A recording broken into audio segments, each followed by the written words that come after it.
अस्सलाम वालेकुम dear students. आज के लेक्चर में हम एक इम्पॉर्टेंट टॉपिक स्टडी करेंगे रिगार्डिंग दी केमिकल थर्मोडायनेमिक्स।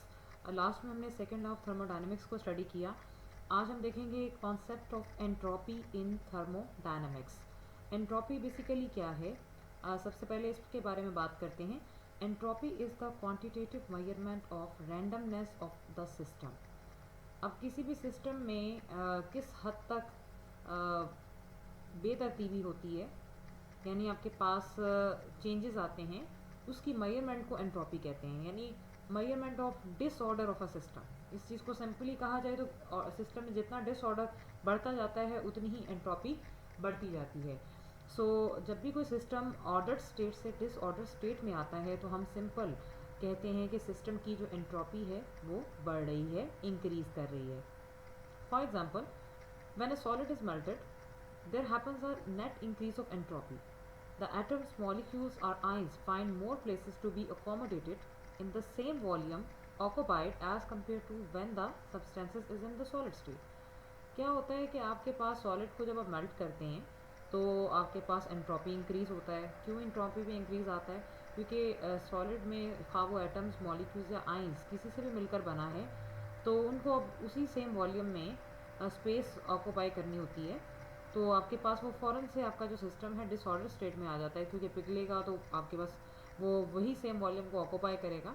लेकिन नॉर्मली सॉलिड स्टेट में क्या होता है कि पार्टिकल्स फिक्स होते हैं अपनी पोजीशंस पर, तो आप रैंडमनेस नहीं देखते, डिसऑर्डर नहीं देखते, ऑर्डर देखते हैं। जैसे आप उसे मेल्ट करेंगे तो आपके पास जो है disorder in the state of a system develop होगी, जिसे हम कह सकते हैं कि एंट्रोपी या रैंडमनेस ऑफ द सिस्टम है, जो सॉलिड में तो कम होती है लेकिन जब वो मेल्ट होता है तो उसमें बढ़ जाती है। सेकेंड, जब भी आप किसी लिक्विड को वेपोरेट करवाते हैं तो उसमें भी एंट्रोपी का चेंज आता है और वो इंक्रीज़ होती है, क्योंकि वेपर स्टेट में एटम्स, आइंस या मॉलिक्यूल्स ज़्यादा डिसऑर्डर होते हैं बनस्पत लिक्विड स्टेट के। तो molecules of the gaseous substance आराम से कहीं ना कहीं रोमिंग कर सकते हैं, तो हम कहते हैं कि हमारे पास एंट्रोपी का चेंज आ रहा है और वो इंक्रीज़ कर रही है। सो ये आपके पास कंडीशन है एंट्रोपी की। एंट्रोपी एक स्टेट फंक्शन है। लेट्स सी कि ये स्टेट फंक्शन कैसे है। एंट्रोपी की अगर टर्म को देखा जाए तो इसे एस से डिनोट किया जाता है और एंट्रोपी चेंज को हम डेल्टा एस से डिनोट करेंगे, that is equal to Q over T. अब डेल्टा एस क्या है? ये है टोटल चेंज इन एंट्रोपी। जब हम इनिशियल स्टेज से फाइनल स्टेज तक जाते हैं तो जितना भी चेंज एंट्रोपी में हम देखते हैं वो डेल्टा एस से डिनोट किया जाता है। इसका मतलब है कि entropy change is the ratio of the total heat absorb reversibly and isothermally when we go from initial state to the final state and the absolute temperature. So उस चीज़ को हम बेसिकली डेल्टा एस कहते हैं या entropy change कहते हैं, जो रेशो है टेम्परेचर और हीट का। सो एंट्रोपी चेंज आपके पास कोऑर्डिनेट सर्कल पर डिपेंड करता है, जो हमने लास्ट टाइम पढ़ा, in which heat is absorb reversibly. So हम कह सकते हैं कि delta S is equal to Q reversible over T. इसका मतलब है कि एंट्रोपी चेंज डिपेंड करती है इनिशियल एंड फाइनल स्टेज पर, and being a state function a small change in its value can be represented by D S. तो आप small change को डी एस से शो करेंगे, that is equal to Q reversible over T. Entropy change किसी भी reversible process का zero होता है। तो देखते हैं ये कैसे ज़ीरो होता है। When Q reversible is the amount of heat absorb by the system reversibly, then the heat lost by the surrounding will also be Q reversible. यानी एक सिस्टम ने जितनी भी हीट एब्जॉर्ब की है वो जितनी लॉस करेगा सराउंडिंग में वो भी क्यू रिवर्सिबल ही होगी। सो एंट्रोपी चेंज अगर आप सिस्टम का देखें तो हम कह सकते हैं delta S system is equal to Q reversible over T, and entropy change of the surrounding that is also the same. तो हम कह सकते हैं कि delta S surrounding is equal to minus Q reversible over T, क्योंकि अब ये system में रिलीज़ कर रहा है तो माइनस का साइन आएगा। तो टोटल एंट्रोपी चेंज क्या होगा जब आप सिस्टम और सराउंडिंग दोनों को कंबाइन करके निकालते हैं, तो delta S system plus delta S surrounding, यानी सिस्टम और सराउंडिंग की entropy that is equal to इनके एक्सप्रेशन जो हमने भी निकाले, Q reversible over T minus Q reversible over T that is equal to zero. तो आपने देखा कि किस तरह से रिवर्सिबल प्रोसेस की जो एंट्रोपी होती है वो ज़ीरो होती है। यूनिवर्स की अगर हम बात करें तो यूनिवर्स की जो एंट्रोपी है वो इंक्रीज़ कर रही है। जितने भी प्रोसेसेस नेचर में होते हैं वो थर्मोडायनेमिकली इरिवर्सिबल होते हैं।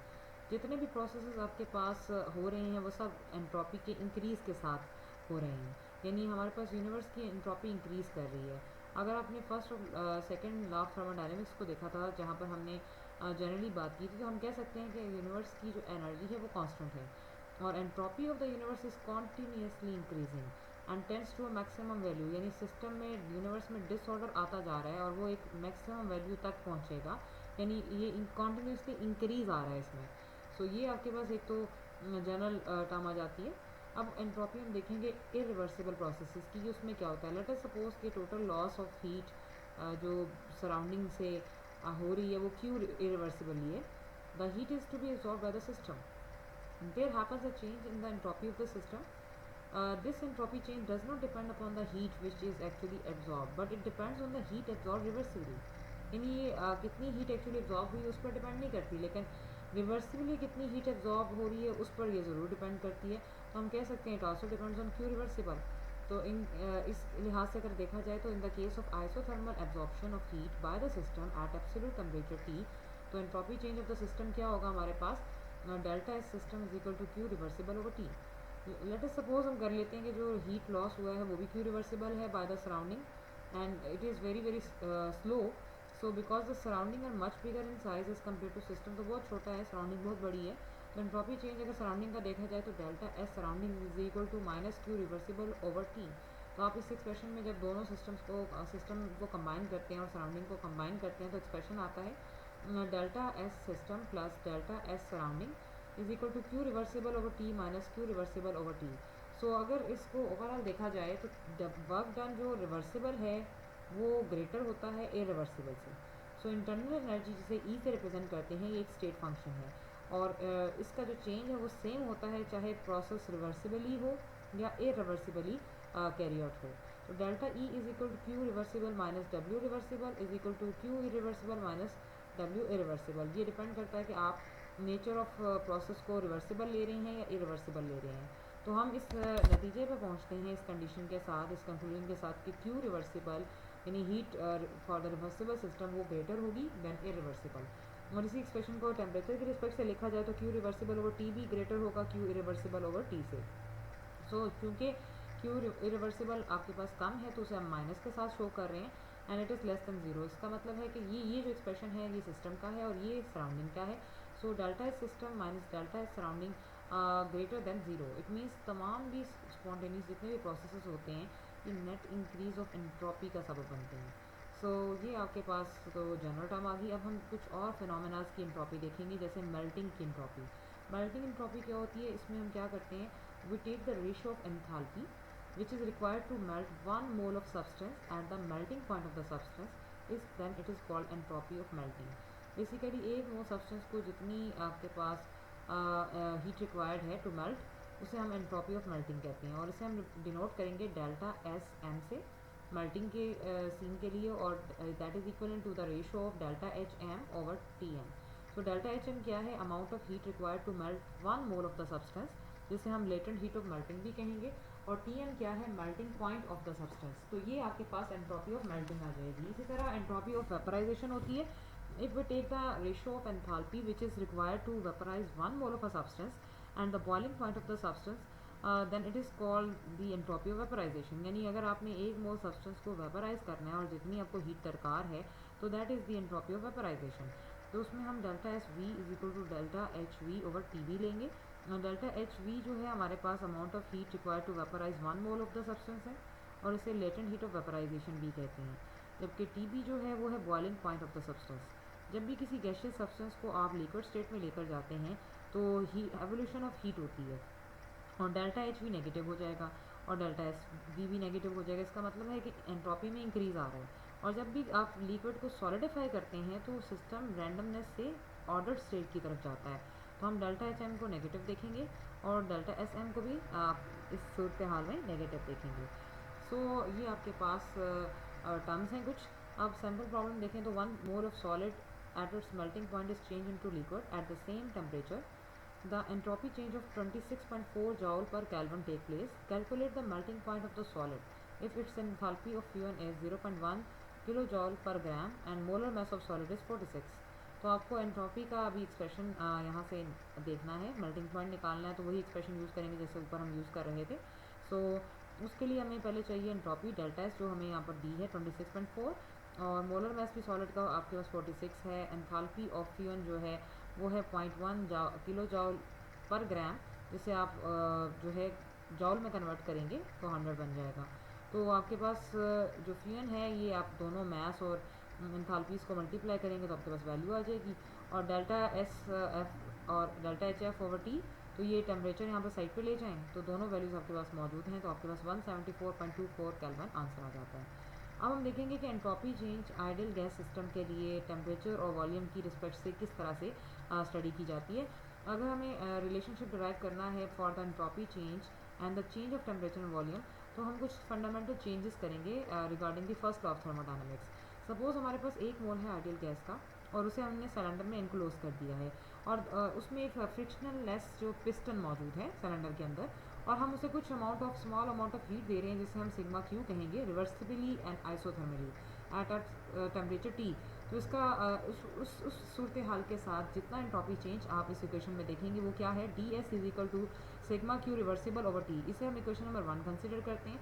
Sigma Q according to first law of thermodynamics D E plus sigma W के इक्वल होता है, विच इज़ इक्वेशन नंबर 2। और आप फर्स्ट लॉ ऑफ थर्मोडायनेमिक्स को रिवर्सिबल कंडीशंस पर जब अप्लाई करते हैं, sigma Q reversible that is equal to D E plus sigma W, तो ये इक्वेशन नंबर 3 बनेगी। तो सिग्मा डब्ल्यू जो है आपके पास वो बन जाता है वर्क डन है बेसिकली, तो ये एक्सपेंशन ऑफ गैस की वजह से हो रहा है, तो ये पी डी वी के इक्वल होता है। तो जब आप ये वैल्यू ऊपर पुट करेंगे तो आपके पास sigma Q reversible is equal to D E plus P D V expression बन जाएगा। अब इस इक्वेशन नंबर 4 को आप इक्वेशन नंबर 1 में पुट करें तो D S is equal to sigma Q reversible की जगह पर आप D E plus P D V put करेंगे तो ये टी से डिवाइड हो जाता है। तो रीअरेंज करें इस इक्वेशन को तो टी वहाँ जाकर मल्टीप्लाई हो जाएगा, T D S is equal to D E plus P D V, this is equation number 5। अब हीट कैपेसिटी एट कॉन्स्टेंट जब आप वॉल्यूम लेते हैं, ये वॉल्यूम आएगा सी वी, तो वो होता है D E over D T, ये हमने पीछे एक्सप्रेशन डिराइव भी किया था। सो डी ई को यहीं पर रहने दें तो सी वी के साथ डी टी जाकर मल्टीप्लाई हो जाएगा और इक्वेशन 6 बनेगी। अब जनरल गैस इक्वेशन आप लें क्योंकि हमें इस इक्वेशन को ज़रा सेट करना है और वैल्यूज़ पुट करनी है 5 के अंदर। सो हमारे पास 5 में पुट करने के लिए डी ई का तो एक्सप्रेशन आ गया। जनरल गैस इक्वेशन जब हम 1 मोल ऑफ गैस के लिए अप्लाई करते हैं तो उसका एक्सप्रेशन होता है P V is equal to R T N 1 हो जाएगा, तो वो कैंसिल हो जाता है। तो प्रेशर यहाँ पर निकाल लें तो आर टी ओवर वी का एक्सप्रेशन आ जाता है। अब आप इक्वेशन नंबर 6 और 7 को दोनों को 5 में पुट करें तो ये डी ई की जगह पर ये पुट हो जाएगा और पी की जगह पर आर टी ओवर वी आ जाएगा। So the expression becomes right now T D S is equal to C V D T plus R T over V D V. तो जब आप इक्वेशन को टेम्परेचर से डिवाइड करते हैं तो यहाँ पे टेम्परेचर कैंसिल हो जाता है और सी वी डी टी के नीचे भी टेम्परेचर आ जाएगा प्लस आर टी आर और उसके नीचे भी जब टेम्परेचर आएगा तो वो कैंसिल हो जाएगा। This is equation number 8। और हम स्मॉल चेंज ऑफ एंट्रोपी भी यहाँ पर देख रहे हैं in terms of small change in temperature with small change of volume. और अगर हम कैलकुलेट करना चाहते हैं एप्रिशिएबल चेंज ऑफ एंट्रोपी जो कि डेल्टा एस होती है, तो हमें टेम्परेचर और वॉल्यूम की रिस्पेक्ट से कुछ चेंजेस करने हैं। लाइक हम सपोज कर लेते हैं कि वॉल्यूम जो है चेंज हुआ V1 से V2 और टेम्परेचर चेंज हुआ T1 से T2, तो इक्वेशन 8 हमारे पास इंटीग्रेट की जाएगी इन लिमिट्स के साथ, तो हम चेंज ऑफ एंट्रोपी मालूम कर सकते हैं।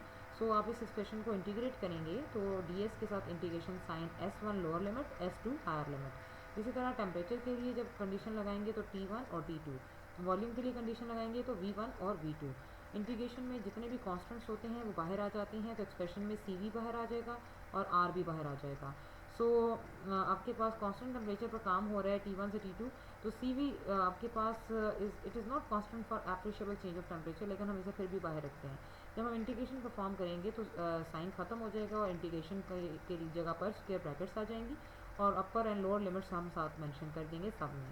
अब जब आप लिमिट्स को पुट करते हैं, एक दफ़ा S पर आपने S2 पुट करना है, एक दफ़ा S1 पुट करना है और नीचे वाली लिमिट को माइनस के साथ शो किया जाता है, तो ये S2 माइनस S1 हो जाएगा। दिस इज सी वी और नेचुरल ऑफ टी में आप टी की जगह पर एक दफ़ा T2 पुट करेंगे फिर माइनस T1 पुट करेंगे। इस तरह R natural of V2 minus natural of V1। जब आप नेचुरल लॉ का फार्मूला अप्लाई करते हैं तो ये चेंज है जिसे हम डेल्टा एस कह सकते हैं, that is equal to C V, और नेचुरल लॉग में T2 ऊपर रहेगा और डिवाइड हो जाएगा नीचे T1 जो माइनस को इंडिकेट कर रहा है, प्लस R नेचुरल लॉग में V2 ऊपर आ जाएगा और V1 नीचे। ये क्वेश्चन नंबर 9 है। इससे हम एंट्रोपी चेंज को कैलकुलेट कर सकते हैं।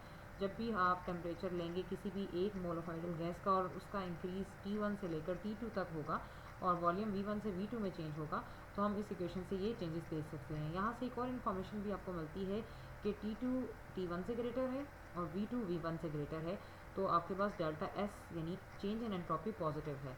और अगर ऑपोजिट केसेस हों यानी T1 ग्रेटर हो या V1 ग्रेटर हो, तो इन दैट केस जो एंट्रोपी का चेंज है वो नेगेटिव हो जाता है। इसका मतलब है कि अगर हम गैस को हीट करते हैं तो एंट्रोपी चेंज पॉजिटिव होती है, और जैसे ही उसे ठंडा करते हैं तो एंट्रोपी चेंज नेगेटिव हो जाता है। सैम्पल प्रॉब्लम देखें तो calculate the change in entropy by 1 mole of an ideal gas when it expands from a volume of 10 decimetre cube at 50 degree centigrade to a volume of 15 decimetre cube at 150 degree centigrade.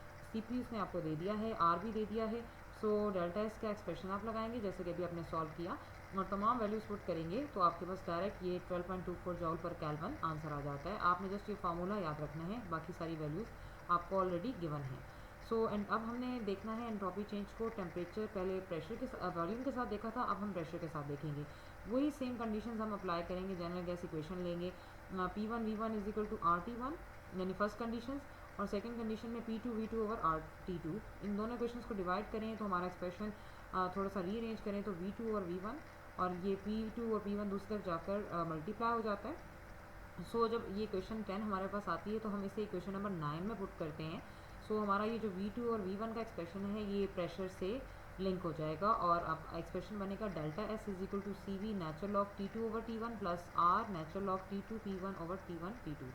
This is equation number 11 which gives us the information कि आप अगर दोनों variables को separate कर रहे हैं तो हमारे पास एक्सप्रेशन आ सकता है like CP minus CV R के इक्वल होता है, और CV को आप एक तरफ ले जाएं तो ये CP माइनस R के इक्वल होगा। अब जो CV का एक्सप्रेशन आ रहा है हमारे पास, उस पर आप CP माइनस R पुट कर देंगे तो प्रेशर की आपके पास टर्म्स आ जाएंगी, वॉल्यूम एलिमिनेट हो जाएगा, बाकी सारा एक्सप्रेशन सेम रहेगा। जब हम इसे ओपन करते हैं लॉग सिस्टम को, तो delta S is equal to CP natural log T2 over T1 minus R natural log T2 over T1 plus R natural log T2 over T1 plus R natural log P1 over P2। Actually क्या हुआ है कि ये CP एक दफ़ा इससे multiply हुआ, फिर एक दफ़ा इससे मल्टीप्लाई हुआ, ये इसी तरह ये भी आपने एक दफ़ा ओपन कर लिया। अलग अलग अलग अलग इसलिए कर रहे हैं कि उसे हमने बाद में कॉमन लेकर जो है एलिमिनेट कर देना है कुछ फैक्टर्स को, लाइक ये फैक्टर्स यहाँ से एलिमिनेट हो जाएंगे, तो delta S is equal to CP natural log T2 over T1 और plus R natural log P1 over P2, जो यहाँ से है, बीच वाले दोनों कैंसिल हो गए। दिस इज इक्वेशन नंबर 12, और इसमें हम अगेन एंट्रोपी चेंज मालूम कर सकते हैं for 1 mole of an ideal gas जब टेम्परेचर T1 से T2 और प्रेशर P1 से P2 में चेंज हुआ। लेकिन यहाँ पर देखा जाए तो T2 ग्रेटर है और P1 ग्रेटर है। सो ये तब जब ग्रेटर है तो डेल्टा एस पॉजिटिव है, तो इसका मतलब है कि आपके पास एंट्रोपी में इंक्रीज आ रहा है। और अगर आपका T1 ग्रेटर हो और P2 ग्रेटर हो P1 से, तो एंट्रोपी चेंज नेगेटिव होगी और साइन नेगेटिव आएगा। इसी तरह आप एंट्रोपी चेंज निकाल सकते हैं आइसोथर्मल प्रोसेस का।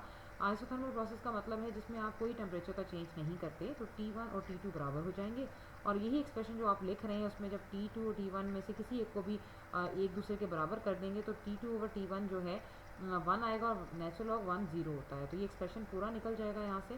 तो delta S is equal to R natural log V2 और V1 आ जाएगा। अब इसे आप पुट कर लें तो आपके पास जो डेल्टा एस है that is equal to CP natural log T2 over T1 plus R natural log P1 over P2 का एक्सप्रेशन आता है। तो इस तरह से आपके पास T2 ओवर T1 0 है, तो आप उस वैल्यू को पुट करते हैं तो ये एक्सप्रेशन खत्म हो जाता है, और एक्सप्रेशन बनेगा delta S is equal to R natural log P1 over P2। तो ये प्रेशर और टेम्परेचर की टर्म्स में आपने ये देखा, और ऊपर वाला आपने वॉल्यूम और टेम्परेचर की टर्म्स में एक्सप्रेशन देखा for isothermal process. So entropy change constant temperature conditions पर आप देख सकते हैं। इसी तरह आइसोबैरिक प्रोसेस जिसमें आप प्रेशर को कांस्टेंट ले लेते हैं, तो अब प्रेशर की टर्म्स 1 हो जाएंगी और 1 का लॉग जो है 0 आएगा, और ये एक्सप्रेशन पूरा निकल जाएगा, एलिमिनेट हो जाएगा। तो delta S is equal to CP natural log T2 over T1। अब जो एंट्रोपी है आइसोबैरिक प्रोसेस पर सिर्फ टेम्परेचर डिपेंडेंट है। सो इसी तरह आइसोकोरिक प्रोसेस की बात करें तो वॉल्यूम सेम होता है, तो इसमें आप कंडीशन लगाएंगे तो V2 और V1 आपके पास 1 हो जाएगा, और नेचुरल लॉग 1 0 होता है। अब अगर आप आइसोकोरिक प्रोसेस में एंट्रोपी चेंज देखते हैं तो वो सारे का सारा डिपेंड करेगा टेम्परेचर पर। सो इस तरह से ये डिफरेंट एंट्रोपी की कंडीशंस थी, that is very important topic. तो आपने ये अच्छी तरह से प्रिपेयर करना है। Best of luck.